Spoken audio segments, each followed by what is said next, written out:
Assalamualaikum warahmatullahi wabarakatuh.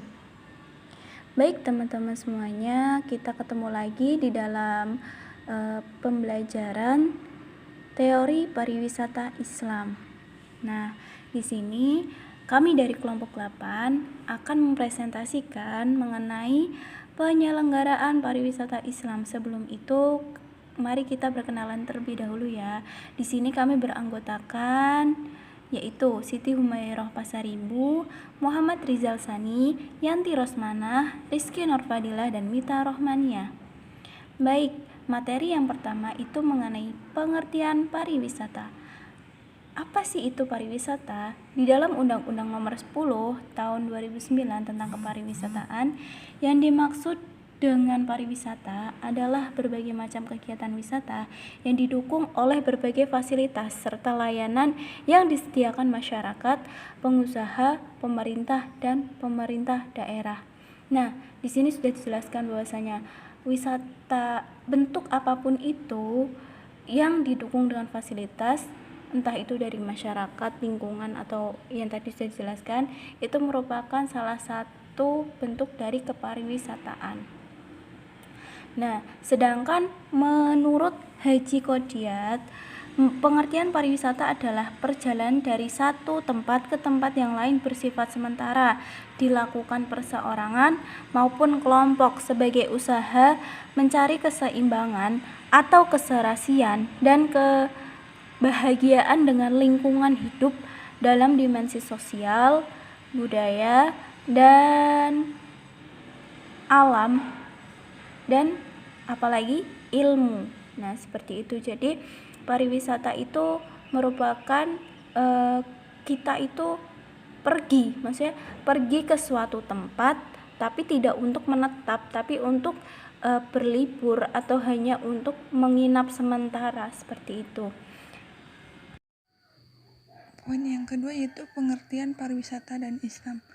Menurut Santoso pada tahun 2007 berpendapat bahwa walaupun agama lebih mengarah pada hal-hal yang bersifat pemaknaan dan spiritual yang berada pada ranah kesadaran individu, namun agama juga bisa menjadi sebuah kesadaran kolektif yang kemudian menimbulkan motivasi untuk belajar dan mempelajari sebuah agama secara pemaknaan, dan juga sekaligus untuk pembuktian secara empirik tentang kebesaran sebuah agama itu sendiri. Motivasi belajar ini melalui pembuktian yang telah membawa kesadaran akan perkunjungan ke tempat-tempat bersejarah Islam, seperti berziarah ke makam para tokoh Islam yang mungkin berada pada wilayah yang jauh, atau mungkin berada di sebuah negara atau di luar negara.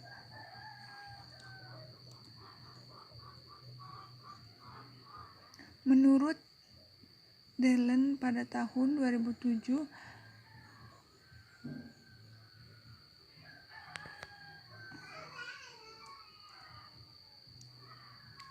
dalam pandangan Islam, pariwisata diwujudkan dalam hal perjalanan spiritual tentang pemaknaan dan pencapaian sebuah tuntutan ajaran agama itu sendiri, atau disebut dengan syariah.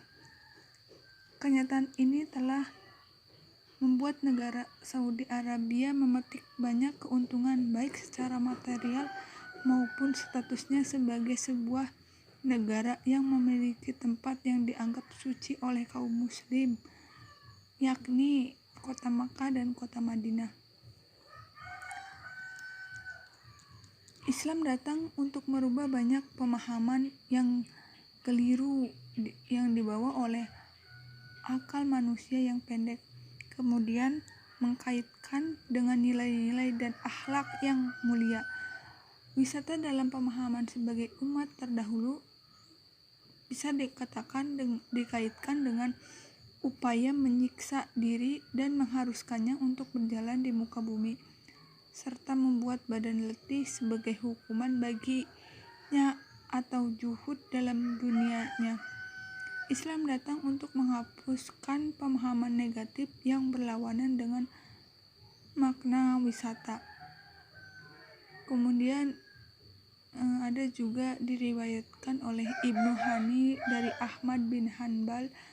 Beliau ditanya tentang seorang yang berpergian atau bermukim di suatu kota, mana yang lebih Anda sukai? Lalu beliau menjawab, wisata tidak ada sedikit pun dalam Islam. Tidak juga perilaku para nabi dan orang-orang soleh.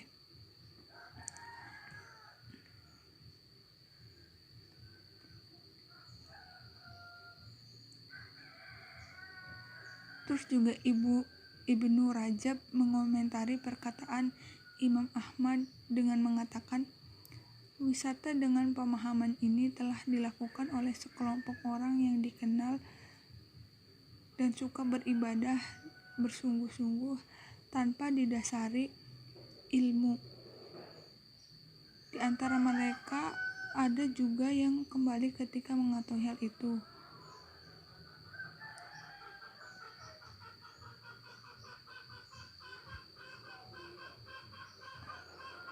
Dalam kitab Fathul Bari karangan Ibnu Rajab.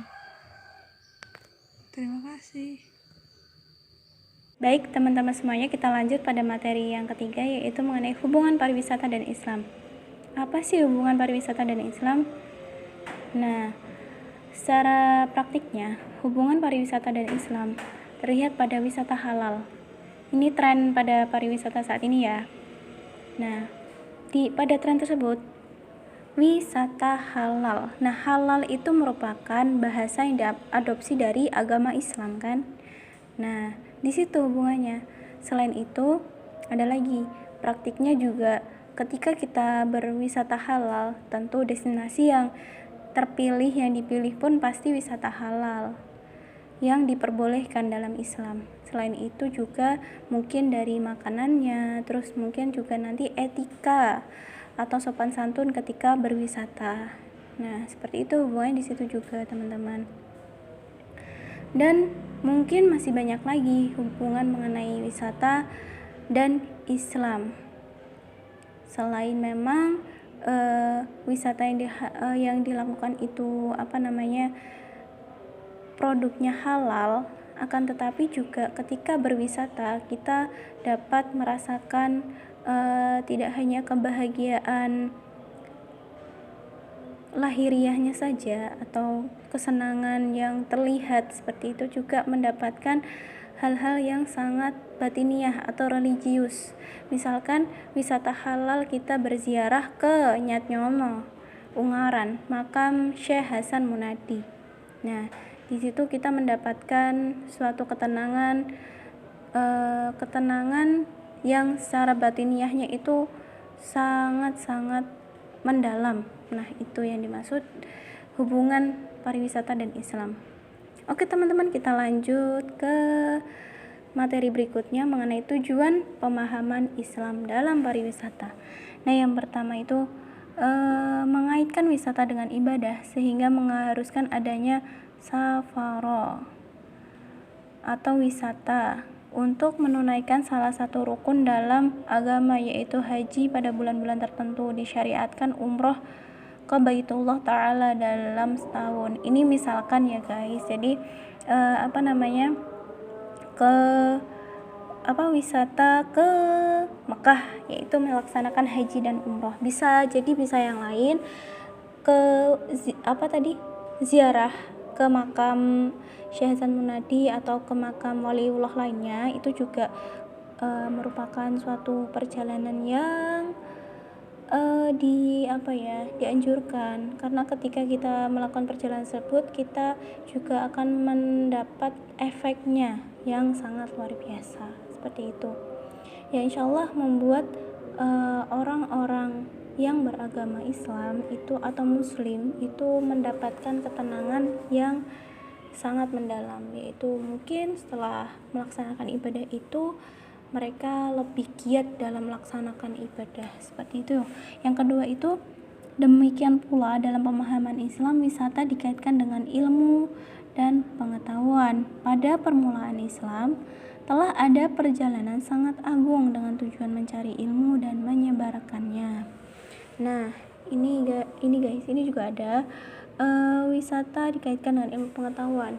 Ya, karena wisata itu tidak hanya sebagai suatu hal yang kita pergi ke suatu tempat, tapi ketika kita bisa mengkaitkannya dengan ilmu pengetahuan, maka yang kita dapatkan pun juga akan lebih banyak daripada kita hanya pergi-pergi doang kayak gitu kan.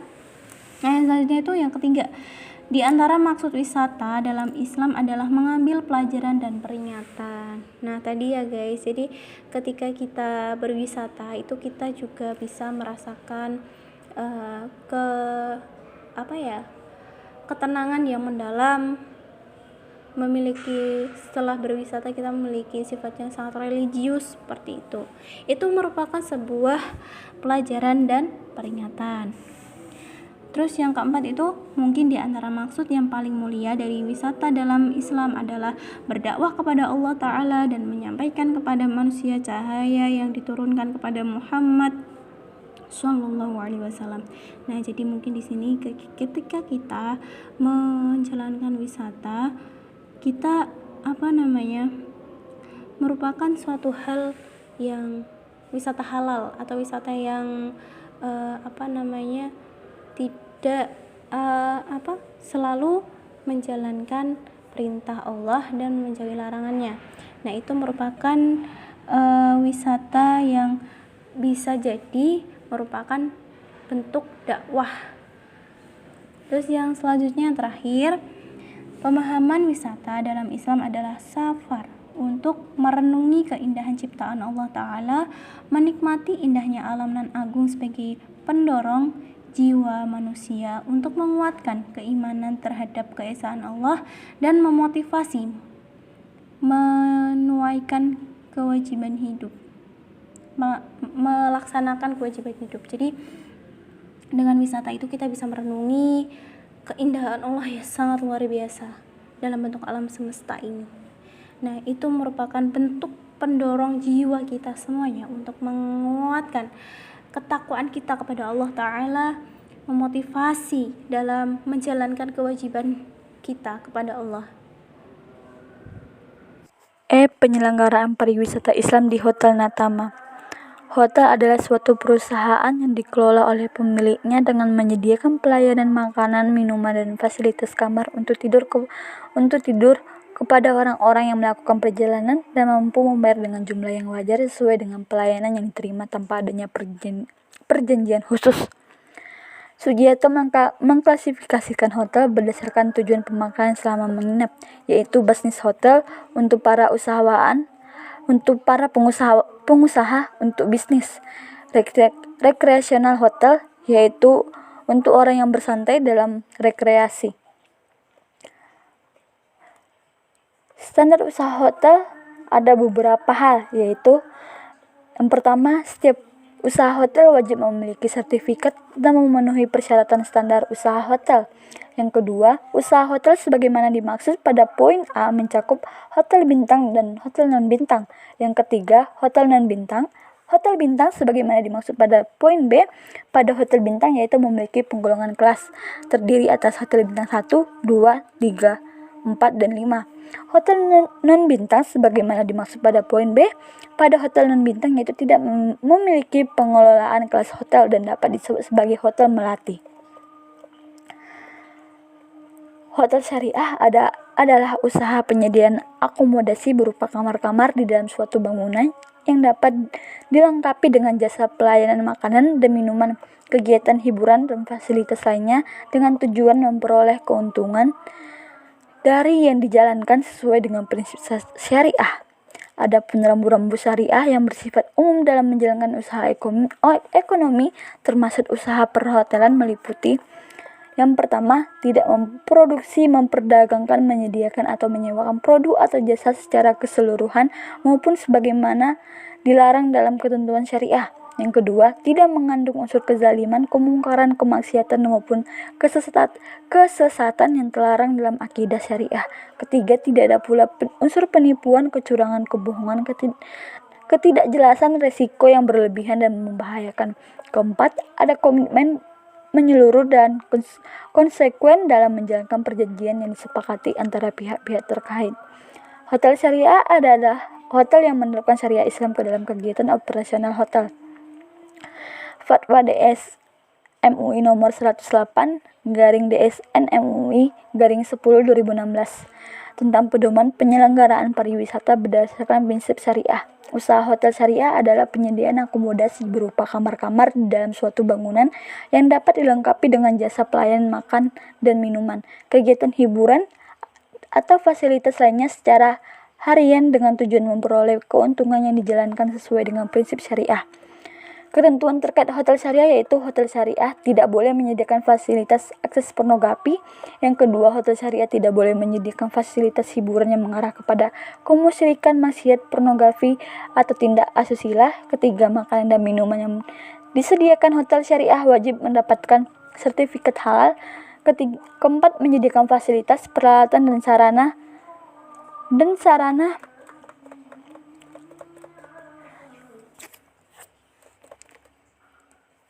sarana yang memadai untuk pelaksanaan ibadah, termasuk fasilitas bersuci.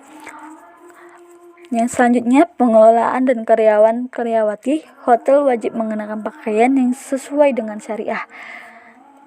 8. Pelaksanaan prinsip syariah di hotel syariah. Yang pertama, ada fasilitas. Ada 7 tipe kamar tamu yang berbeda sehingga tamu dapat memilih beragam alternatif yang sesuai dengan kebutuhan dan referensi masing-masing. Fasilitas yang tersedia oleh pihak hotel yaitu toilet umum, kamar tidur tamu, kamar mandi tamu, dapur, ruang karyawan, ruang ibadah. Yang kedua, ada pelayanan. Yang ketiga, ada makanan dan minuman. Prinsip syariah yang dilakukan oleh Hotel Natama adalah pelayanan makanan dan minuman sebagai berikut. Tersedianya pilihan menu makanan dan minuman yang halal. Pengelolaan makanan dan minuman seluruh diolah dengan cara dan bahan-bahan yang halal. Hiburan oleh Hotel Natama. Dan yang terakhir, pengelolaan. Prinsip syariah yang diterapkan dalam pengelolaan Hotel Natama sebagai berikut. Yang pertama, manajemen usaha dalam mengelola Hotel Natama. Manajemen hotel menerapkan sistem jaminan halal. Hal tersebut terlihat dalam keseharian hotel yang melarang tamu berpasangan bukan muhrim menginap dalam satu kamar di hotel. Faktor penghambat prinsip syariah di Hotel Natama Syariah Kota Padang Sidimpuan adalah pengawasan dan evaluasi oleh DSN MUI yang belum optimal. Hotel yang sudah memiliki sertifikat sebagai hotel syariah sudah seharusnya mendapatkan pengawasan dan evaluasi dari DSN MUI agar sertifikat yang sudah dibuat tidak hanya berlangsung sampai di situ saja. Yang kedua, sosialisasi tentang hotel syariah yang belum optimal. Yang ketiga, faktor kepercayaan. Di mana pihak hotel percaya sepenuhnya kepada tamu untuk mematuhi semua peraturan di hotel tersebut. Namun sebagaimana tamu tidak memperhatikan peraturan yang ada sehingga terjadi kendala dalam pelaksanaannya. Kesimpulannya yaitu bahwasanya pariwisata itu memiliki nuansa keagamaan yang tercakup di dalam aspek muamalah sebagai wujud dari aspek kehidupan sosial, budaya, dan ekonomi. Seperti yang tadi sudah dicontohkan, nuansa tersebut secara langsung atau tidak langsung kita rasakan dalam melakukan pariwisata. Oke teman-teman, sekian dari kelompok kami. Semoga materi ini dapat tersampaikan ke teman-teman dengan baik. Wassalamualaikum warahmatullahi wabarakatuh.